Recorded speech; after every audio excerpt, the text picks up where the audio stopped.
بسم اللہ الرحمن الرحیم. السلام علیکم بھائیوں. میرے خیال میں جتنے اچھی طرح مولانا صاحب نے آپ سب لوگوں کو سمجھایا، مجھے سمجھایا، تو میرے خیال میں میرے پاس تو الفاظ نہیں. مجھے تو خود ان کی بات کا انداز اور جس طرح سمجھا رہے تھے بہت زیادہ پسند آیا اور مزہ آ رہا تھا ان کی باتیں سننے میں. میں تو یہاں پہ ہماری جماعت ہے جمشید بھائی، ان سے میں ملنے آیا تھا. ہمارے بزرگ ہیں، بڑے، میرا کافی تعلق ہے ان سے. تو یہ اللہ کے راستے میں نکلے تھے، ہم نے کہا ہم بھی جائیں، ان سے ملیں، تھوڑی سی دعائیں لیں اپنے لیے. جس طرح میں نے پہلے کہا کہ اچھی طرح انہوں نے سمجھا دیا. میرے پاس خیر اتنے الفاظ تو نہیں ہیں بولنے کے لیے، لیکن ایک بات میں لازمی آپ سے کہوں گا کہ اللہ تعالیٰ نے کرکٹ کے ذریعے مجھے پوری دنیا گھمائی. کالے پیلے ہر قسم کے لوگوں میں، امیر ہو غریب ہو، ہر قسم کے لوگوں کے بیچ میں اللہ نے مجھے توفیق دی بیٹھنے کی، ان سے ملا.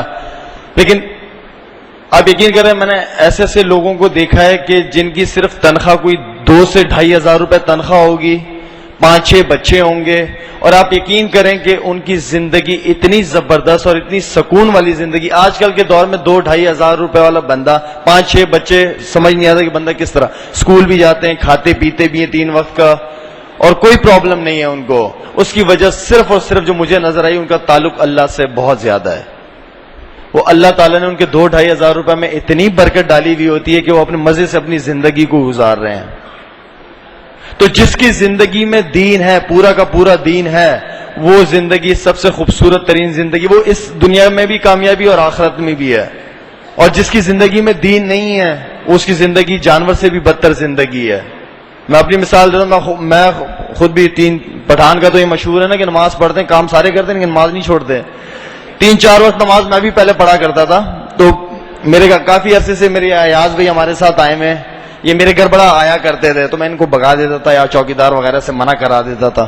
تو ایک دفعہ محلے میں ٹیپ بال کھیلتے ہوئے ان کے ہاتھ میں آئی گیا، تو ان کے ساتھ میں بیٹھا، خیر ان کی بات سنی ہے. ان سے میں بالکل بھاگتا تھا، دور بھاگتا تھا. تو ان کے ساتھ جب میں نے بات ان کی بیٹے تصویریں نہ کھینچے موبائل سے، بیٹھ جاؤ. تو ان کے ساتھ خیر جب میں بیٹھا ان کی باتیں سنی تو مجھے اس دن یہ احساس ہو گیا تھا کہ شاید افریدی تم نے کل مرنا بھی ہے، اور تم اپنے ساتھ لے کے کیا جاؤ گے. تو یہ چیزیں بار بار جب سے میری ان کی ملاقات ہوئی، یہ چیزیں میرے ذہن میں گھومتی تھی یار کہ واقعی میں کل مروں گا، میں اپنے ساتھ کرکٹ یہ چھکے چوکے تو لے کے نہیں جاؤں گا جو کبھی کبھار لگتے ہیں مجھ سے، یہ تو میں اپنے ساتھ قبر میں نہیں لے کے جاؤں گا، نہ اس کے سوالات ہونے مجھ سے قبر میں. میرے اعمال کام آئیں گے وہاں. تو جو روح کی غذا ہے وہ عبادت ہے، اور اسی نے جوابات دینے ہیں. تمہارا کرکٹ تو کام نہیں آئے گی میری وہاں پہ. تو بہتر یہ ہے کہ پھر خیر ان سے ملاقاتیں ہوتی رہی، ان کے ساتھ 3 دن کے لیے چلے گئے، 1 دن کے لیے چلے گئے، بزرگوں میں جا کے بیٹھے، اچھی محفلوں میں. ابھی یہ میں شکر ادا کرتا ہوں اللہ تعالیٰ کا کہ اللہ تعالیٰ نے مجھے اس محفل کا حصہ بنایا. یہ کوئی چھوٹی محفل نہیں ہے، یہ بہت بڑی محفل ہے. تو اس طرح کی محفلوں میں جانا شروع کیا میں نے. تو آہستہ آہستہ سے مجھے خود اپنے آپ میں تھوڑا سا فرق نظر آنے لگا، تھوڑے سیدھے راستے کی طرف آیا. کوشش کرتا ہوں کہ 5 وقت نماز جماعت کے ساتھ پڑھتا ہوں، کوشش کرتا ہوں پوری کہ جو بھی ہو، اور اچھے لوگوں میں، اچھے بزرگوں کے پاس جا کے بیٹھتے ہیں، ان سے دین سیکھنے کی کوشش کرتے ہیں. یہ جو اللہ والے لوگ، میں تو ان کو سچی بات ہے فرشتے کہتا ہوں، جو اللہ کے راستے میں گھر سے نکل کے بیگم بچوں کو چھوڑ کے اپنے نرم بستروں کو چھوڑ کے چلے جاتے ہیں، انہیں تو میں فرشتے کہتا ہوں. اور یہ میری مثال دے رہے ہیں کہ میں تو خیر ایک بہت ہی گناہگار آدمی ہوں. اگر پوچھ رہے ہیں تو سعید انور سے پوچھیں، جنید جمشید سے پوچھیں، جن کا ذریعہ ہی کرکٹ یا جن کا ذریعہ ہی موسیقی تھا، ان کو زندگی میں کیا فرق پڑا ہے. یہ تو ان سے جا کے پوچھیں، تو وہ آپ کو بتائیں گے کہ ان کی زندگی میں کیا فرق پڑا ہے دین پہ چلنے سے. جو اپنے گھر باہر کے نرم بستروں کو چھوڑ کے مسجد کی چٹائیوں پہ جا کے سوتے ہیں، یہ تو ان سے جا کے پوچھیں کہ ان کو اس دین سے کیا مزہ آیا ہے. تو اللہ تعالیٰ جب آپ اللہ کی طرف چلتے ہیں تو اللہ آپ کو اسی دنیا میں دکھانا شروع کر دیتا ہے کہ دیکھ تو میری طرف آ رہا ہے، یہ لے. صرف یقین کیے، یقین بنانا ہے ہم نے اپنا. وہ یقین یہی ہے ہمارا، یقین صرف بنا ہے پیسے کے اوپر، کہ جو کچھ ہوتا ہے پیسے سے ہوتا ہے، اس کے بغیر کچھ نہیں ہوتا. ٹھیک ہے پیسہ ضرورت ہے، حلال طریقے سے ہو تو بہت اچھا ہے. پیسہ ضرورت ہے، کوئی فرض نہیں ہے ہم پہ. ہے تو شکر ہے، نہیں ہے تب بھی شکر ہے.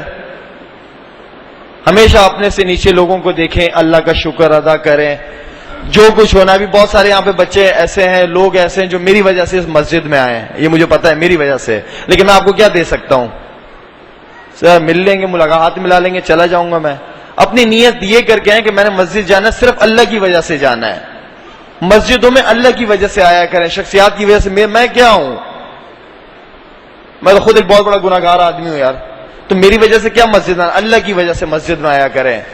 یہ جو بزرگ آئے ہوئے یہاں پہ بیٹھے ہوئے، ان سے ملیں، ان سے بات کریں، کوئی بھی مسئلے مسائل ہیں ان سے آ کے پوچھیں، ان سے ان کی زندگی کا ایکسپیرینس پوچھیں، یہ آپ کو بتائیں گے. تو انشاءاللہ آپ سارے حضرات کوشش کریں گے. ابھی میرے خیال میں لاہور میں اجتماع بھی ہے.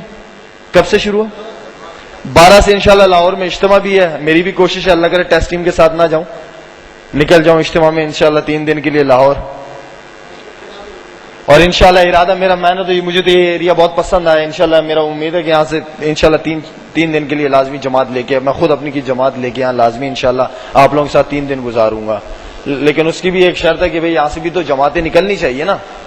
یہاں سے اللہ کے راستے میں لوگ نکلیں گے تو ہمیں پتہ چلے گا نا کہ بھئی ہم جائیں گے تو ہمیں بھی فائدہ ہوگا انشاءاللہ. تو اب سارے حضرات کوشش کریں گے انشاءاللہ اس چیز کی. بھائی